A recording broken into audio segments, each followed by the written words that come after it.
All right, guys, so we're going to continue on from the page the other day. So we have these three examples here.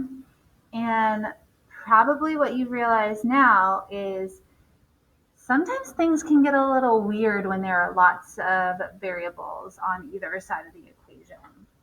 Because what might happen is you have the exact same number on both sides and the variable disappears. So we need to talk about when your variable disappears, oh my word. One of two things can happen.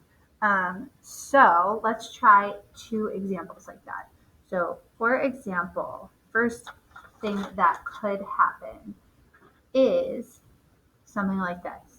We have 5y plus 2 equals half parentheses 10y plus 4. And so when I put in my sides, I notice there's nothing to do on the left-hand side, but on the right-hand side, I can distribute. And so we have 5y plus 2 still.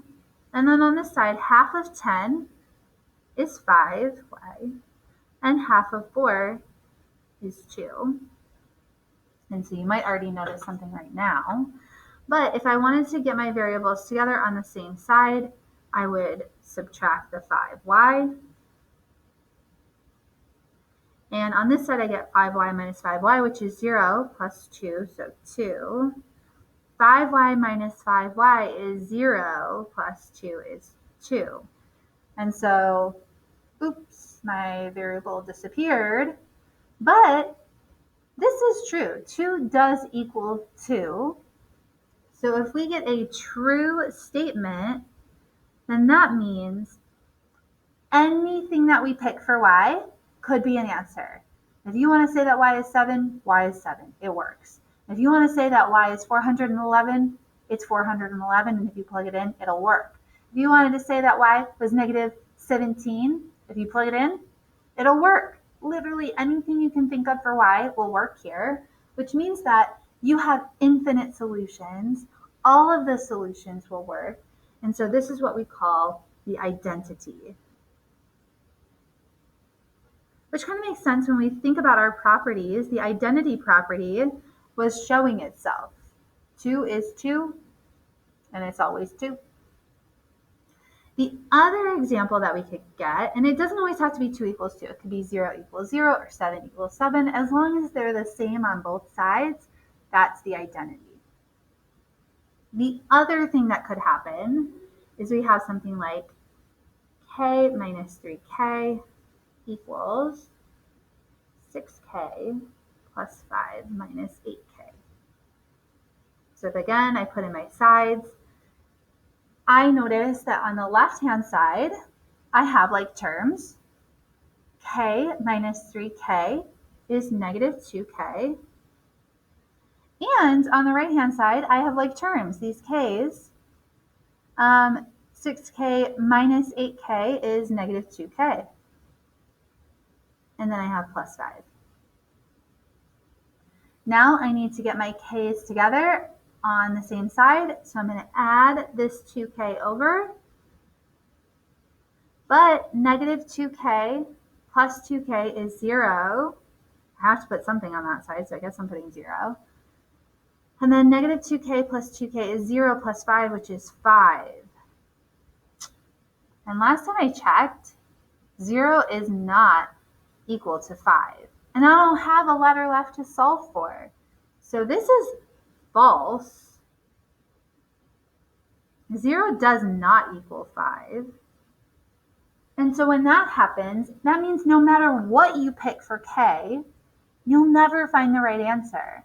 Nothing will work. These two things are not equal to each other, which means that this has no solution.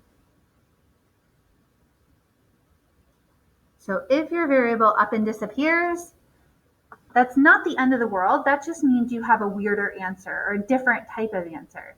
Your answer isn't going to be x equals 7. Your answer isn't going to be 10. If your variables disappear and you have a true statement, your answer is all of them, or the identity.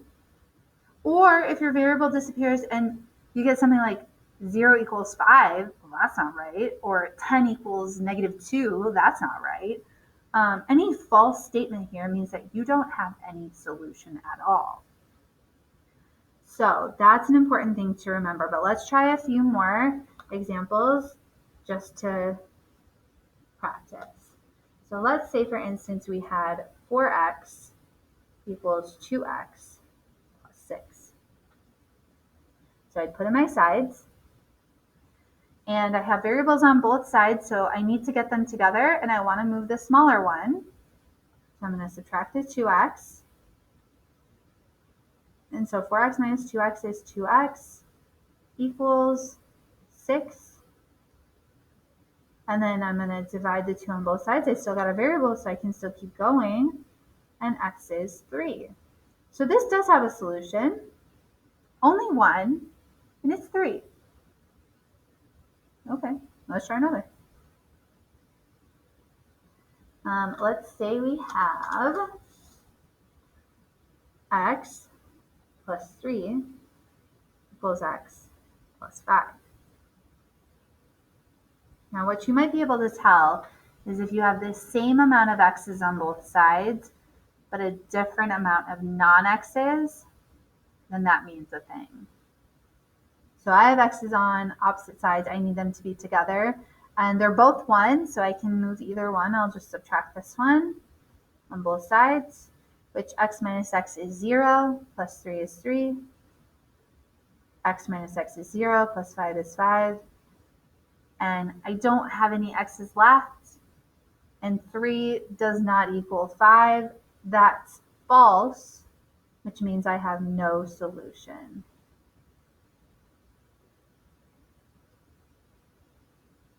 Okay, trying another one here. Let's say, for instance, we had x plus 4 equals x plus 4.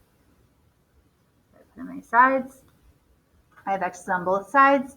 I also maybe notice that my x's are the same amount and my non-x's are also the same amount. And so that means a thing.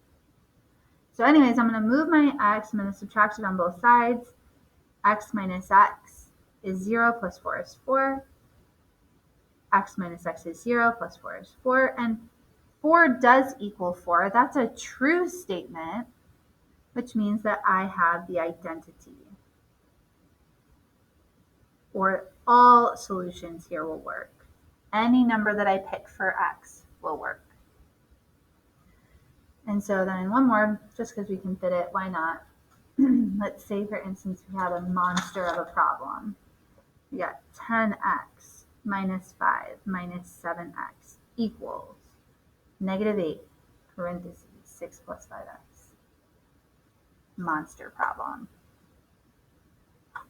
We put in our sides.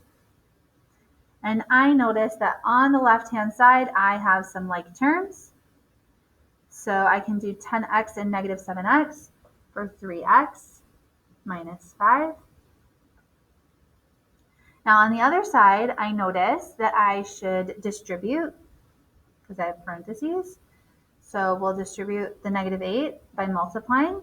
So we'll have -48 minus 40x. And I don't have like terms, so I can't do any more over here and I can't do any more over there. So now we're going to start turning our brain into solve mode.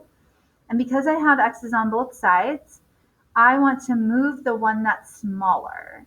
And the one that is smaller is the -40 because it's truly a negative. So I'm going to add the 40x underneath this x because they're like terms. So we'll have 43x minus 5 equals -48 plus 0. And then I just want to get x alone. So I'm going to get rid of addition or subtraction first. I'll add the 5. Ooh, this is going to work out. Love it.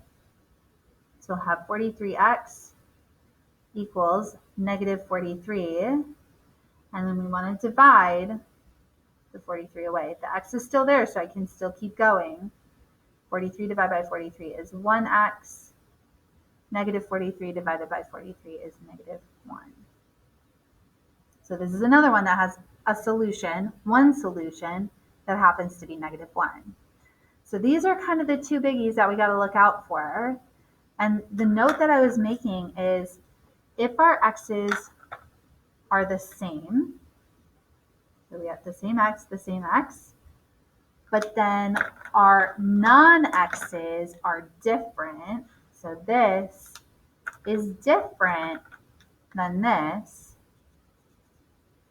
that will always lead me to an answer of no solution. So you might be able to get away with not having to solve fully if you can notice this right off the bat.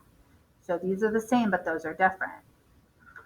Similarly with the identity, if I notice that I have the same x's and I have the same non-x's, then that will always lead me to the identity. So kind of a fun little trick if you can notice those things early on when you're solving. Hopefully that is okay and the homework goes well.